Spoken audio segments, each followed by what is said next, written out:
Hello friend, हम लोग set number 9 को आज कंप्लीट करेंगे। सेट नंबर 9 में हम लोग झारखंड के जीके और समान अध्ययन के क्वेश्चन को डिस्कस कर चुके हैं। आज की वीडियो में हम लोग समान विज्ञान और कंप्यूटर के क्वेश्चन को डिस्कस करेंगे। तो शुरू करते हैं अपने वीडियो को। आज का जो हमारा पहला क्वेश्चन है, सूची 1 का सूची 2 से मिलान करना है। इसमें सूची 1 में दिया हुआ उपकरण या यंत्र और सूची 2 में है कि मापन की गई राशि।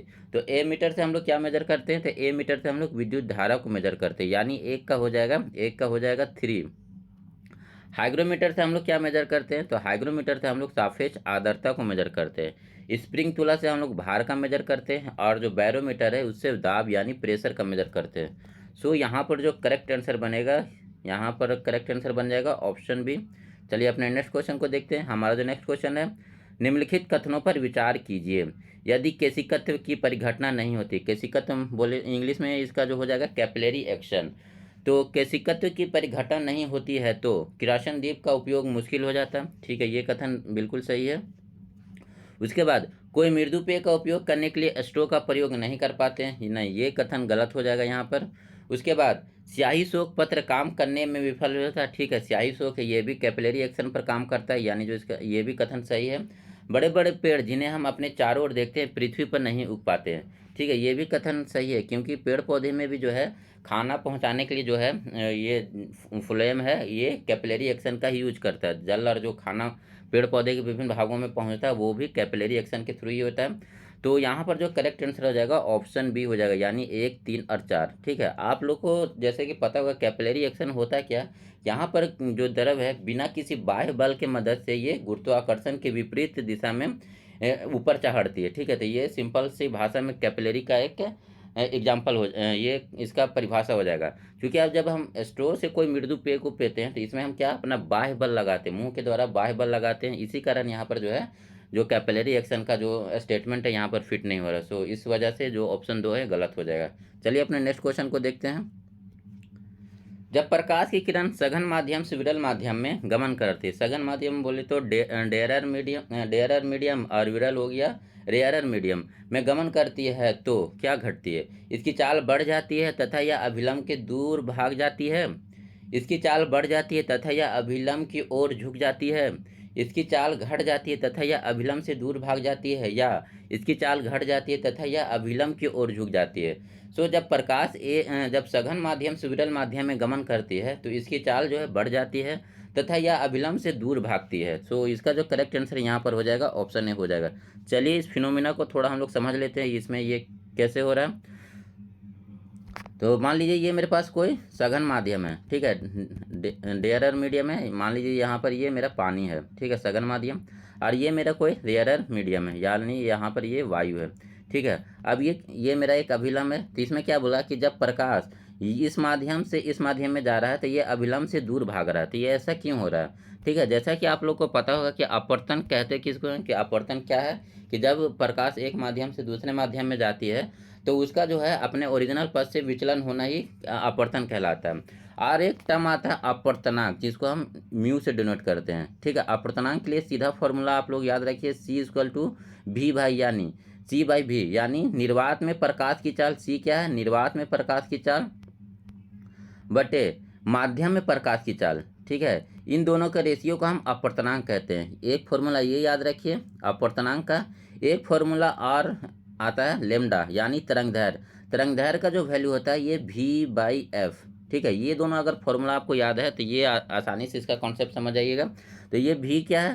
तो ये V है आपका प्रकाश की चाल, और F क्या है? ये प्रकाश की फ्रीक्वेंसी। ठीक है, ये फ्रीक्वेंसी है। और लेमडा क्या है? ये प्रकाश की तरंगदैर्घ्य।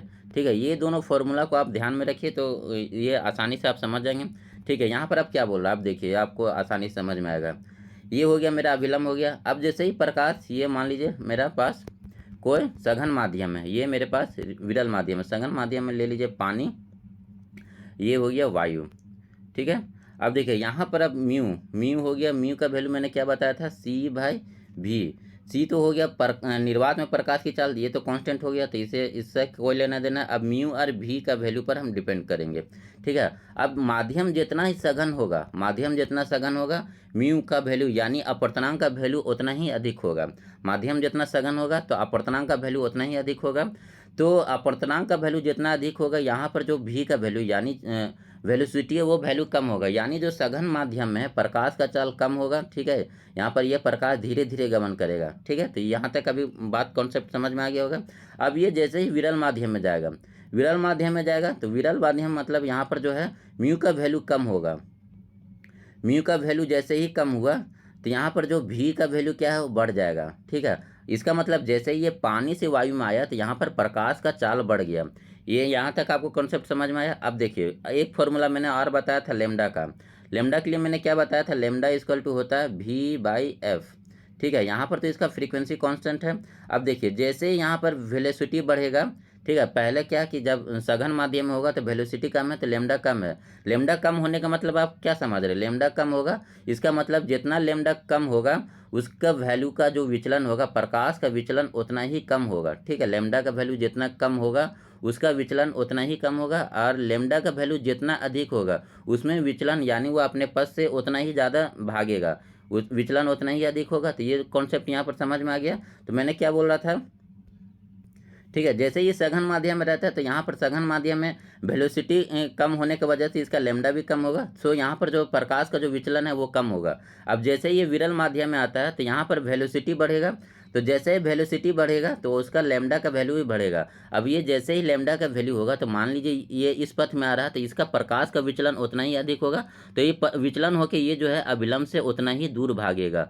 तो होप ये दोनों आप फॉर्मूला को याद रखिए, म्यू अपवर्तनांक का वैल्यू C/F और लेमडा इक्वल टू V/F, ये दोनों फॉर्मूला से याद रखिएगा तो ये इससे रिलेटेड कोई भी आपका क्वेश्चन नहीं छूटेगा। सो होप ये आपको क्वेश्चन समझ में आ गया होगा। बढ़ते हैं अगले क्वेश्चन की तरफ। हमारा जो अगला क्वेश्चन है, दूरदृष्टि दोष वाले व्यक्ति को विषय में निम्नलिखित कथनों में कौन सा एक सही नहीं है। ठीक है, दूरदृष्टि वाले व्यक्ति के विषय में कौन सा कथन सही नहीं है।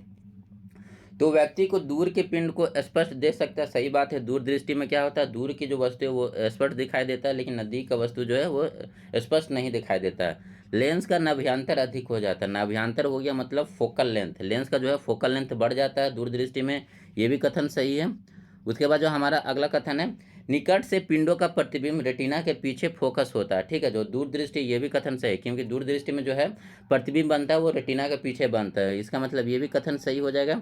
उसके बाद इस दोष को ठीक करने के लिए अवतल लेंस का प्रयोग किया जाता है, नहीं, दूरदृष्टि को ठीक करने के लिए हम उत्तल लेंस का प्रयोग करते हैं, यानी जो इसका करेक्ट आंसर हो जाएगा ऑप्शन डी हो जाएगा। अवतल लेंस का यूज हम निकट दृष्टि दोष में किया करते हैं। ठीक है, अवतल लेंस का यूज कहाँ पर होता है, निकट दृष्टि दोष में होता है। बढ़ते हैं अपने अगले क्वेश्चन में। हमारा जो अगला क्वेश्चन है, आप दूरदृष्टि से ये जो तीनों कथन इसे आप बिल्कुल अच्छे से नोट डाउन कर लीजिए, क्योंकि ये इससे रिलेटेड ये क्वेश्चन पूछ दिया जाता है। चलिए देखते हैं अपने अगले क्वेश्चन में क्या। हमारा अगला क्वेश्चन, एक्सोबायोलॉजी निम्नलिखित में से किसका अध्ययन किया जाता है। ठीक है, एक्सोबायोलॉजी किसके अध्ययन को कहा जाता है, जीवित जीवों के बाह्य लक्षण को, पृथ्वी की सतह पर जीवन का, बाह्य ग्रहों तथा अंतरिक्ष में जीवन का, या वायुमंडल के बाहरी परतों पर जीवन का। तो एक्सोबायोलॉजी का मतलब होता है पृथ्वी जो बाह्य ग्रह तथा अंतरिक्ष है उसमें जीवन की खोज करने का अध्ययन को हम कहते हैं एक्सोबायोलॉजी, यानी जो इसका करेक्ट आंसर हो जाएगा ऑप्शन सी हो जाएगा। एक्सोबायोलॉजी बाह्य ग्रह पर जीवन के संभावना को जो अध्ययन है वही हमारा एक्सोबायोलॉजी कहलाता है। उसके बाद अगला क्वेश्चन है, निम्न में से कौन सा अर्धचालक यानी सेमीकंडक्टर है, जर्मेनियम, सेरेमिक्स, क्वार्ट्ज या सिलिकॉन। यहाँ पर जो सेमीकंडक्टर का उदाहरण है यानी अर्धचालक का, ये जर्मेनियम और सिलिकॉन है, यानी 1 और 4 ऑप्शन सी। चलिए नेक्स्ट क्वेश्चन को देखते हैं। नेक्स्ट क्वेश्चन में हमारा सूची 1 का सूची 2 से मिलान करना है। तो सूची 1 में क्या है, और सूची 2 hitech city. Hitech city India में किसको कहा जाता है, इंडिया में जो हाईटेक सिटी कहा जाता है ये हैदराबाद को कहा जाता है। साइंस सिटी ये कोलकाता को कहा जाता है। उसके बाद रॉकेट प्रक्षेपण केंद्र ये थुम्बा में है। उसके बाद केंद्रीय औषधि अनुसंधान ये लखनऊ में है। सो यहाँ पर जो करेक्ट आंसर बनेगा ऑप्शन सी हो जाएगा यहाँ पर करेक्ट आंसर। चलिए अगले क्वेश्चन को देखते हैं। क्रोमेटोग्राफी की तकनीक का प्रयोग किया जाता है पदार्थों की संरचना निर्धारण में, रंगीन पदार्थों के प्रभाजी आसवन में, रंगीन पदार्थों की पहचान करने में, या एक मिश्रण से पदार्थों को अलग करने में। तो क्रोमेटोग्राफी का जो यूज किया जाता है वो एक मिश्रण से पदार्थों को अलग करने में किया जाता है, यानी जिसका करेक्ट आंसर हो जाएगा ऑप्शन डी हो जाएगा। हमारा जो नेक्स्ट क्वेश्चन है, नेक्स्ट क्वेश्चन में हमारा क्या है, निम्नलिखित में कौन सा युग्म सुमेलित नहीं है, ठीक है, कौन सा इसमें युग्म जो है सुमेलित नहीं है। जिंक का जो एक्स का नाम है ये कैलामाइन, ये बिल्कुल सही है। आयरन का जो ओर है हेमेटाइट, ये भी सही है। कॉपर का जो ओर है सिनेबार, नहीं, ये सिनेबार किसका ओर कहलाता है, ये पारा का सिनेबार है। सो यहाँ पर जो इनकरेक्ट आंसर हो जाएगा ऑप्शन सी हो जाएगा। उसके बाद एल्युमिनियम का जो है और ये बॉक्साइड है, ठीक है। तो कॉपर का जो आपका ओर है ये कहलाता है क्यूपराइट, ठीक है। और सिनेबार किसका आयक्स है, तो सिनेबार पारा का आयक्स है। चलिए बढ़ते हैं अपने नेक्स्ट क्वेश्चन में। हमारा जो नेक्स्ट क्वेश्चन है, कांच पर उत्कीर्ण किया या खरोचा जा सकता है, ठीक है। कांच पर हम लिखने या उस पर खरोच करने के लिए किस चीज़ का यूज करते हैं, तो हाइड्रोफ्लोरिक अम्ल से, हीरा से, सांद्र सल्फ्यूरिक अम्ल से या एक्वेरिजिया से। तो कांच पर जो हम लिखने या उस पर खरोच करने के लिए हम यूज कर सकते हैं हाइड्रोफ्लोरिक अम्ल का और हीरा का, यानी जो इसका ऑप्शन हो जाएगा 1 और 2। सो सी नंबर इसका करेक्ट आंसर हो जाएगा। फिर से हमारा सूची 1 का सूची 2 से मिलान करना है। तो वाशिंग सोडा का नाम क्या है, तो वाशिंग सोडा का जो नाम है वो सोडियम कार्बोनेट हो जाएगा। कास्टिक सोडा क्या हो जाएगा, हाइड्रोक्साइड हो जाएगा, सोडियम हाइड्रोक्साइड, ठीक है। नीला तोता किसे कहते हैं, तो नीला तोता हम कॉपर सल्फेट को कहते हैं।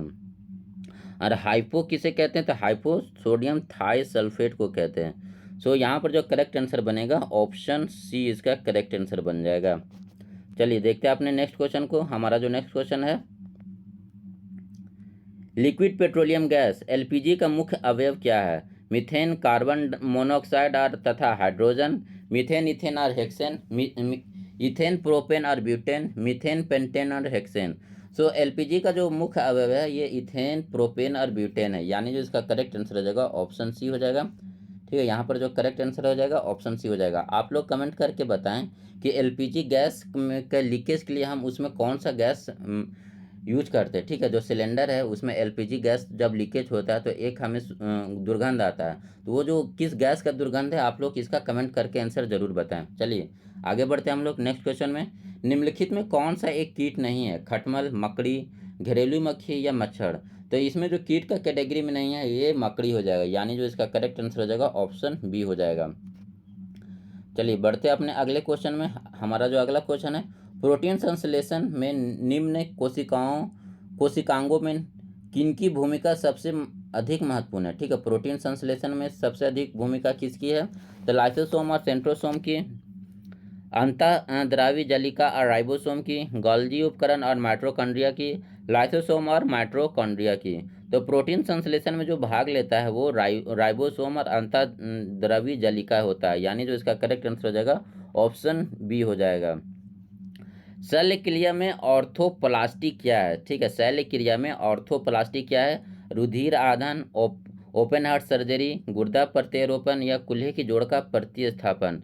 तो शल्य क्रिया में जो ऑर्थोप्लास्टी है ये कुल्हे के जोड़ का प्रतिस्थापन हो जाएगा, यानी जो इसका करेक्ट आंसर हो जाएगा ऑप्शन डी हो जाएगा। वैसे भी जो आर्थियोलॉजी होता है वो हड्डियों का अध्ययन होता है, तो उससे आप इससे रिलेट करके आप इसे आंसर मार सकते हैं, ठीक है। बढ़ते हैं अपने अगले क्वेश्चन में। 10 दिनों से अधिक दिन तक उपवास करने पर लीवर पर क्या प्रभाव पड़ेगा, ठीक है। कोई व्यक्ति अगर उपवास करता है 10 दिन तक तो उसके लीवर पर क्या प्रभाव पड़ेगा, तो ग्लूकोज का स्तर कम हो जाएगा, ग्लूकोज का स्तर अधिक हो जाएगा, ट्राइग्लिसराइड घटने लगेगा, ट्राइग्लिसराइड जो बढ़ने लगेगा। तो कोई व्यक्ति जो उपवास करता है तो उसमें क्या होता है कि धीरे धीरे फिर ग्लूकोज का जो स्तर है वो कम हो जाएगा, यानी जो इसका करेक्ट आंसर हो जाएगा ऑप्शन ए हो जाएगा। चलिए बढ़ते हैं अपने नेक्स्ट क्वेश्चन में। सूची 1 का सूची 2 से मिलान करना है। तो विटामिन बी वन का रासायनिक नाम जो है थायमीन, यानी ए का हो जाएगा 2। विटामिन बी टू का रासायनिक नाम है राइबोफ्लोविन, यानी बी का हो जाएगा 3। विटामिन बी सिक्स का हो जाएगा पैराडॉक्सिन, यानी सी का हो जाएगा 4। और विटामिन बी12 इसका जो रासायनिक नाम है साइनोकोबालामिन, यानी डी का हो जाएगा 1। सो यहाँ पर जो इसका करेक्ट आंसर बनेगा, करेक्ट आंसर बन जाएगा ऑप्शन डी, ठीक है। ऑप्शन डी इसका करेक्ट आंसर हो जाएगा। संक्रमण से हमारे शरीर की रक्षा कौन करता है, आरबीसी, डब्ल्यूबीसी, हीमोग्लोबिन या रक्त प्लाज्मा। तो संक्रमण से जो हमारे शरीर का रक्षा करता है वो डब्ल्यूबीसी हो जाएगा, यानी जो इसका करेक्ट आंसर हो जाएगा ऑप्शन बी हो जाएगा। अगर डब्ल्यूबीसी में भी उसका कौन सा पार्ट करता है, मतलब डब्ल्यूबीसी का भी डिफरेंट भाग होते हैं, तो डब्ल्यूबीसी में अगर एग्जैक्ट पूछेगा तो लिम्फोसाइट, इसे आप नोट डाउन कर लीजिए, लिम्फो साइट, ये थोड़ा हाथ से लिखने में राइटिंग उतना अच्छा नहीं बन रहा है, लेकिन आप नोट डाउन कर लीजिए। WBC का कौन सा पाक हमारे संक्रमण से हमारे शरीर की रक्षा करता है? तो लिम्फोसाइट। चलिए देखते हैं अपने नेक्स्ट क्वेश्चन को। सूची 1 का सूची 2 से मिलान करना है, ठीक है। तो सूची 1 में क्या है और सूची 2 में? तो एंड्रेलिन। एंड्रेलिन किसके लिए यूज होता है? ये जो एंड्रेलिन हमारे शरीर में है, ये क्रोध, भय और खतरा को कंट्रोल करता है, यानी जो एक का हो जाएगा 1 हो जाएगा। उसके बाद एस्ट्रोजन। एस्ट्रोजन ये जो है कहाँ? ये स्त्रियों से निकलने वाला एक तरह का हार्मोन है। इंसुलिन। इंसुलिन क्या है? ये ग्लूकोज को कंट्रोल करता है। आप फेरोमेन। फेरोमेन क्या है? गंध के बोध से साथी को आकर्षित करने वाला है एक हार्मोन। सो इसका जो करेक्ट आंसर हो जाएगा ऑप्शन सी इसका करेक्ट आंसर हो जाएगा। चलिए आप नेक्स्ट क्वेश्चन में देखते हैं। पोलियो के टीके की खोज किसने की थी? ये तो काफ़ी आसान सा क्वेश्चन है। तो पोलियो के टीके का खोज जो किया थे वो किए थे जॉन सॉल्क ने। और ये कब किए थे? तो इसका जो डेट है 1952 में। ठीक है, तो ये साइंस का यहाँ पर क्वेश्चन कंप्लीट होता है। चलते हैं आप अपने कंप्यूटर के क्वेश्चन की तरफ। डैश पीढ़ी के कंप्यूटर में माइक्रो प्रोसेसर तकनीक का प्रयोग करके विकसित किए गए थे। तो चौथी, तीसरी, पहली या दूसरी? तो चौथी पीढ़ी की जो कंप्यूटर है उसमें माइक्रो प्रोसेसर तकनीक का प्रयोग किया गया था, यानी जो इसका करेक्ट आंसर हो जाएगा ऑप्शन ए हो जाएगा।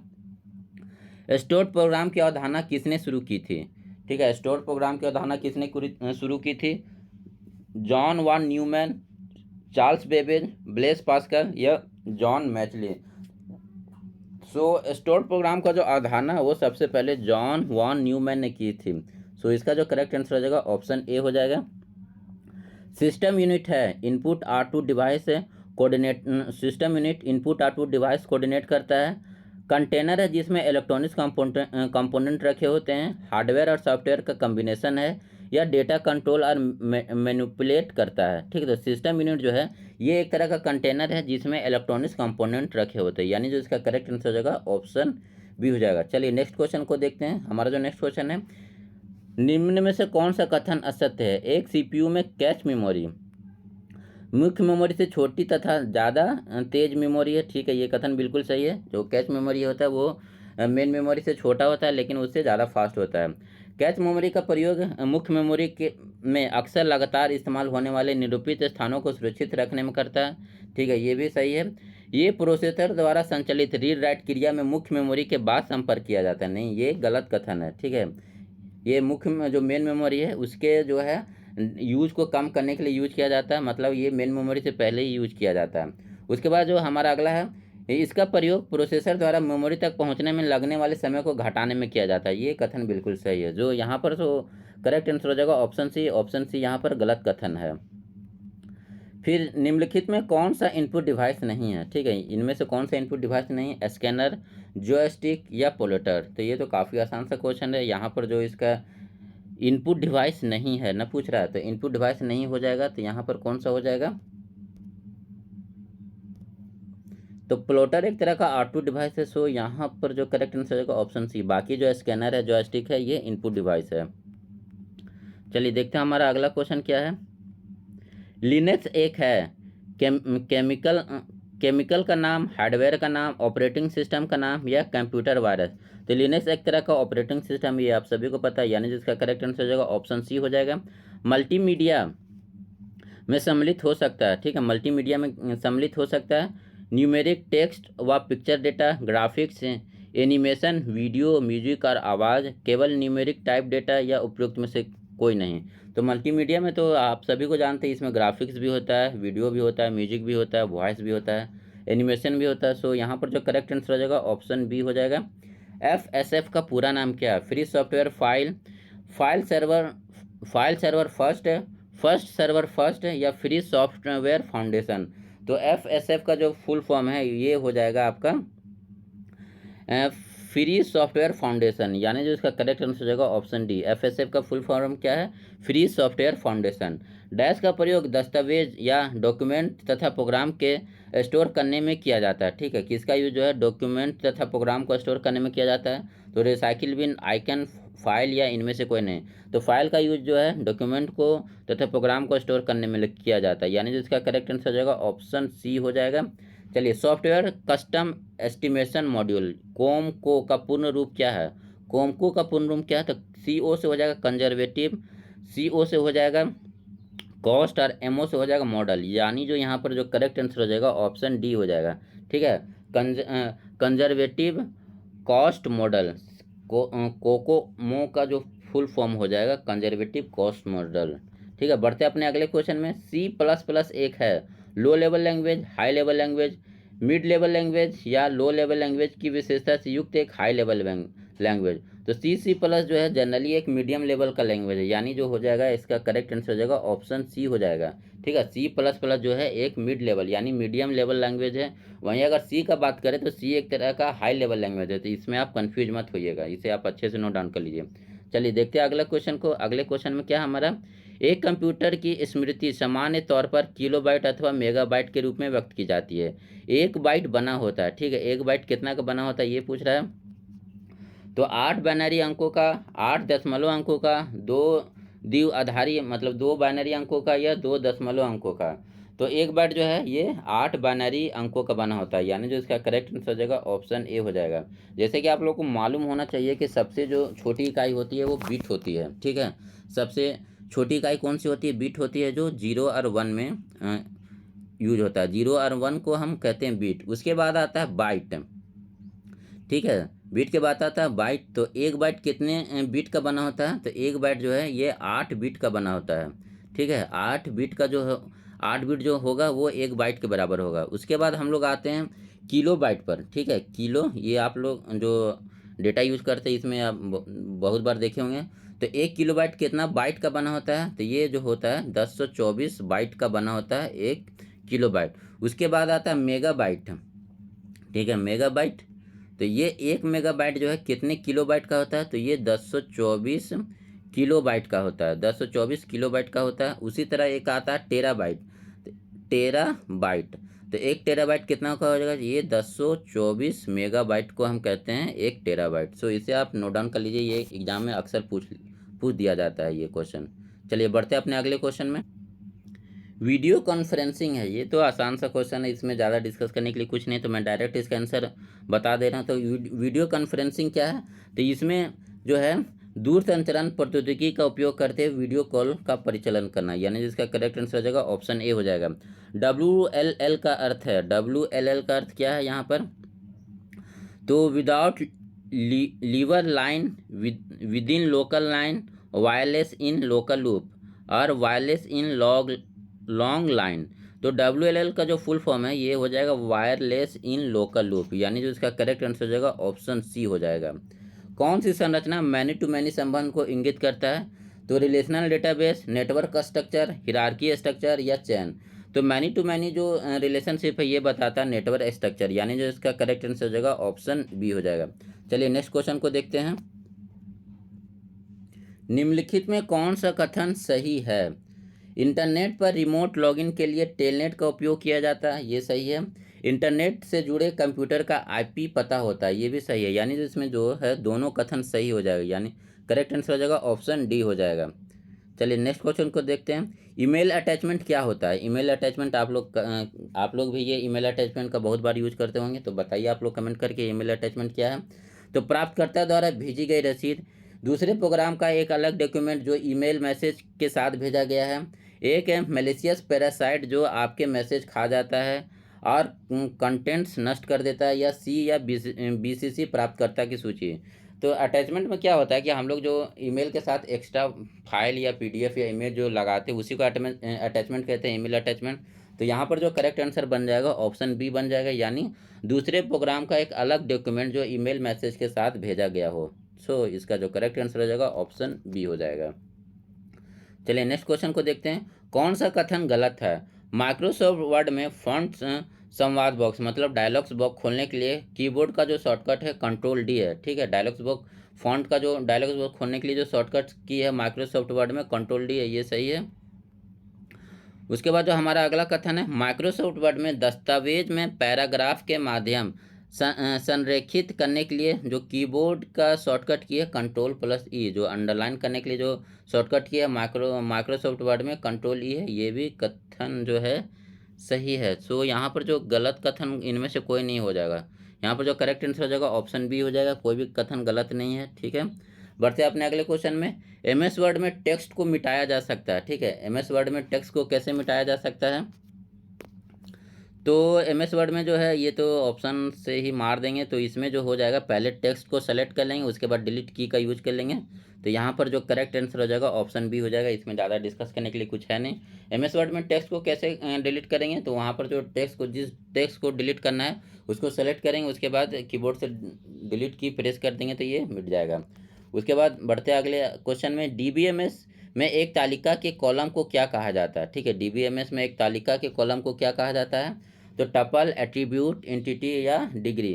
तो डीबीएमएस में एक तालिका या कॉलम के जो है, कॉलम के बॉक्स को हम कहते हैं नहीं, ये कहते हैं एट्रीब्यूट। हाँ, सो इसका जो करेक्ट आंसर हो जाएगा ऑप्शन बी हो जाएगा। ठीक है, डीबीएमएस में एक तालिका कॉलम को क्या कहा जाता है? तो एट्रीब्यूट कहा जाता है। सो आज हमारा सेट नंबर 9 कंप्लीट हो गया। Thank you for watching this video.